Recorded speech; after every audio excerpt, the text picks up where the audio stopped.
One of the unexpected parts of my journey into firearm ownership has been just how much I've learned from YouTube. I promise this is not self-promotion. Of course, I didn't learn everything all at once. Not from one channel, and definitely not from one voice or perspective. But slowly, by listening, watching, and comparing different perspectives over time. That said, gun-related content on YouTube can also feel like a lot. There's training advice, competition breakdowns, gear reviews, legal commentary, and sometimes a lot of noise. So in this episode, I want to share some of the channels that I learned from, how I think about navigating gun content responsibly, and a few guardrails that I've picked up along the way, from the first shot onward.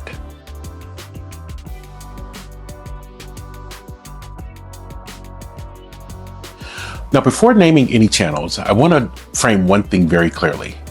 No YouTube channel, no matter how experienced or credentialed, can account for the exact circumstances that you may face in a real self-defense situation. We don't get to choose the time of that type of encounter, we don't get to choose the place, and we certainly don't get to choose the conditions. So I treat most guidance as exactly that, guidelines, not gospel. They're useful for thinking and useful for training, but never a substitute for judgment, context, or professional instruction. Now, some channels do a particularly good job of teaching how to think about shooting fundamentals. One example that I follow a lot is Humble Marksman. What I appreciate about his content is the emphasis on the process over the ego or just the results in and of itself. I've really enjoyed the matches where he provides a voiceover commentary, breaking down the decisions of the competitors, not just the outcomes. It's the kind of analysis that helps you to understand why something worked or didn't, not just whether it looked good on camera or for Instagram.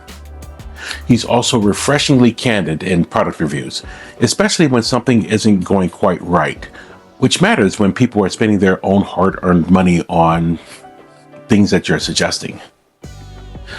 Competition-focused channels have taught me a lot about pressure and efficiency. One creator that I enjoy in this space is Alyssa Seymour.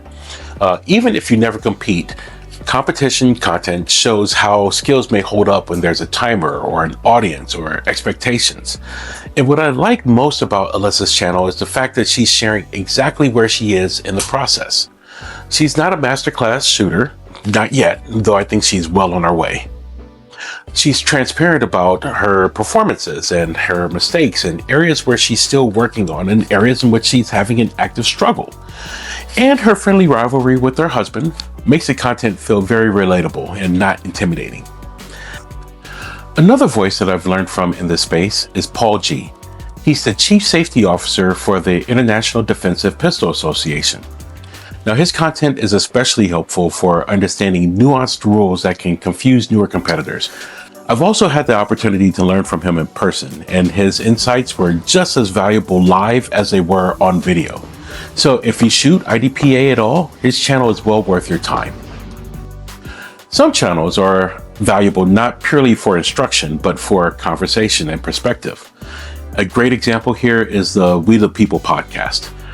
What I appreciate most is their enthusiasm for shooting and their willingness to discuss firearms through the lens of African American men with a responsible mindset. This perspective certainly isn't reflected often enough in the media, and I'm glad that they're occupying that space thoughtfully and aggressively. And honestly, if you've ever spent time in a city barbershop, the vibe is just going to feel just like back home. Very welcome, very inclusive. Listening to thoughtful and sometimes humorous disagreement has helped me to refine my own views without feeling the need to pick sides. So their tone and their representation matters, particularly when you're trying to make a space more accessible. Now, product reviews. There's no denying that this space can feel overemphasized in gun content, but I also recognize that this is often where newer shooters start and where caution matters the most. Trying before you buy isn't always possible, especially with mid to higher end firearms like many in the 2011 platform. That's why I found value in channels like 2A in LA. He uses a cleanly explained, weighted evaluation system. And importantly, he's very transparent about his own preferences and biases. That context allows viewers to decide whether his priorities match their own. Now, his reviews have influenced several of my own purchases, and I appreciate the discipline that he brings to that process. And a bit of warning here, quite a few of his reviews are of firearms that are very high end, though some of his later reviews have come back closer to earth in terms of pricing. But I guarantee that you can find reviewers on YouTube that will provide honest reviews no matter where your personal salary cap may be. Another category I enjoy watching carefully is self-defense incident analysis. A well-known example of this is active self-protection. These videos examine real-world use of force incidents, often with expert commentary. They can be very educational, but they do require a cautious mindset. They're not templates, and they are case studies actually. What worked in one situation could be disastrous in another. So the legal outcomes may vary widely based on the jurisdiction, the facts that aren't visible on the video, as well as the discretion of the prosecutors and juries that may be involved in finding facts. So these videos are useful in detecting patterns, not prescribing actual actions each time. Some creators bring formal training and a strong safety focus to their content. One example of this that I love is Austin Training Group. What stands out to me is the emphasis on the real-world proficiency rather than merely competition performance. But even here, I'm listening for principles, not prescriptions. I'd like to share a few guardrails that I try to keep in mind. First, beware of hyperconsumerism. Gun reviews are fun to watch. I enjoy them a lot too. But it's easy to start believing that you need more gear to be competent. Most of the time, you don't. Second, disagreement doesn't mean that someone's wrong. People have different body types and different goals and different risk tolerances. Multiple approaches can be valid. Third, pay attention to how the content makes you feel. If something consistently makes you feel anxious or reactive or overly confident, then that's worth noticing. Finally, remember that YouTube rewards extremes. Calmed, nuanced voices don't always rise to the top. As always, I'd love to hear from you. Are there gun-related channels that has helped you learn responsibly? And how do you decide what advice to take seriously and which ones to kind of take with a grain of salt? Feel free to recommend smaller creators as well. They often offer some of the most thoughtful perspectives. Please feel free to leave your thoughts and comments and questions in the comment section.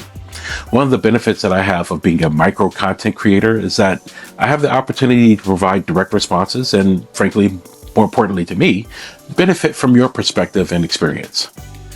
YouTube has been a valuable classroom to me, but it's not the final authority. The real work happens at the range, or in training, or in quiet reflection. Content can inform us and inspire us and challenge us, but judgment, restraint, and responsibility are still ours alone. If we approach learning with humility, even a crowded online space can become a useful companion on that journey. Until next time, may God's love continue to completely cover you. From the first shot onward.